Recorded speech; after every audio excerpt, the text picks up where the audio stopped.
Hey hello everyone, আবার নিয়ে চলে এসেছি তোমাদের সাথে একটি শর্ট ভিডিও। তো আজ ছিল আমার শ্বশুরমশাইয়ের বার্থডে, তাই প্রত্যেকবারের মতন এবং প্রত্যেক বছরের মতন এবারও আমি চলে গেছি বার্থডের জন্য কেক আনতে। তো তিনি পছন্দ করেন হচ্ছে ফ্রুট কেক, তাই ফ্রুট কেক নেওয়া হয়েছে আর ওনার পছন্দের কিছু বিস্কিট। তো দেখো নিয়ে চলে এসেছি। এবার হচ্ছে বার্থডের জন্য সব কিছু রেডি করা হচ্ছে, তোমরা দেখতে থাকো আর অবশ্যই কমেন্ট করে জানিও যে আমার ভিডিওগুলো তোমাদের কেমন লাগছে। টু ইউ কাটো যেটা ইচ্ছা দেবে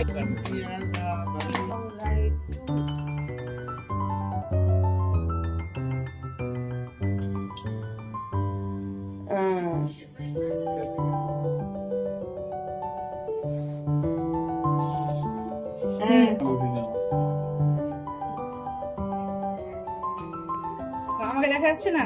এই যে হ্যাপি বার্থডে